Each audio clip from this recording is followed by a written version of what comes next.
Chanteur, chanteuse, acteur, comédien, mais aussi homme politique. Aujourd'hui, nous avons la chance de recevoir l'ancien ministre de la Culture, Monsieur Renaud Donadieu de Vabre. Monsieur le ministre, bonjour. Bonjour. Vous n'êtes pas venu seul aujourd'hui?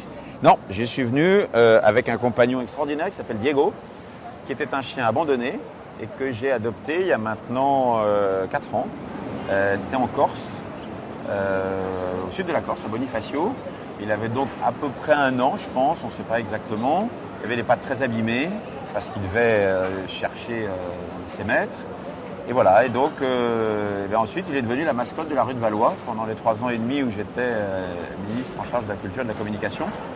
Et il a eu un rôle assez important en fait, parce que au fond il faisait partie j'allais dire du réglage de climat, de la bonne humeur générale. Tu sais, moi j'ai fait mon service dans la marine et à bord des bâtiments de la marine nationale il y a très souvent un animal, un chien. Oui. Parce que c'est au fond un élément qui brise comme ça la solitude, qui fait que toutes sortes de gens trouvent un contact. Donc dans la vie de Diego, quand j'étais ministre rue de Valois, il y avait 3 tarifs. Soit les gens que je recevais ne posaient pas de problème particulier, donc il était dans un coin dans mon bureau, il ne bougeait pas, et c'était très sympathique.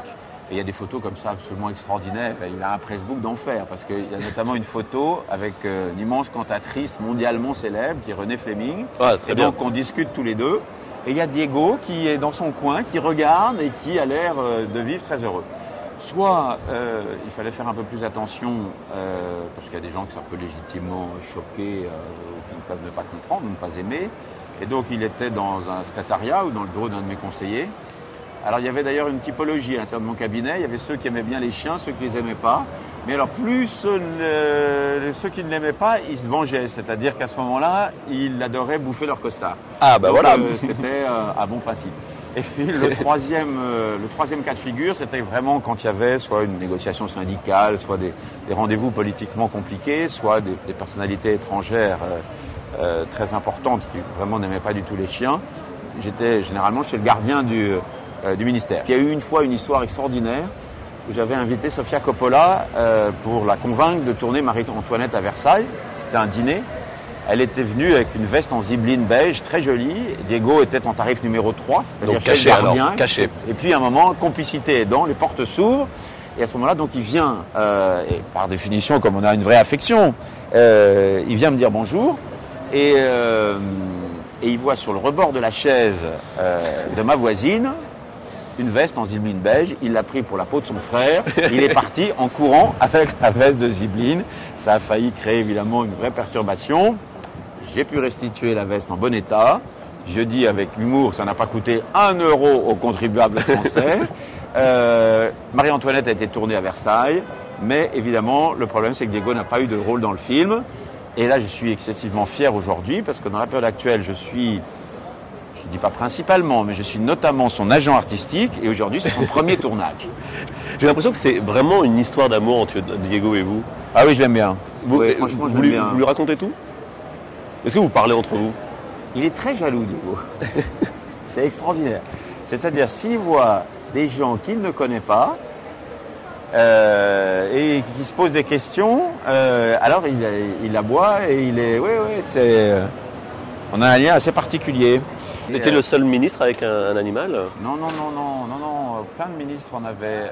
Nicolas Sarkozy, il avait un chien pour son fils qui était un tout petit chien, je ne sais plus quelle est la race, il s'appelait Big. Et puis le président de la République, Jacques Chirac, et son épouse avaient également un chien. Le président, il était fou de son chien. Il l'aime toujours beaucoup, d'ailleurs, il s'appelle Sumo. Et Claude, elle avait un Golden Retriever.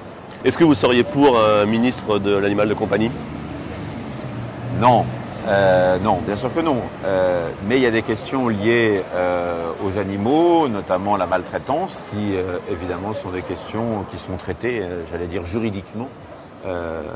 Voilà, c'est normal parce que il y a toujours le sentiment que, même si ça paraît là encore un peu grotesque à dire, je ne suis pas devenu fou au sens caricatural du terme, mais on peut toujours se dire que ce qu'on fait à un animal domestique comme ça, au fond, ça veut dire qu'on manque d'humanité.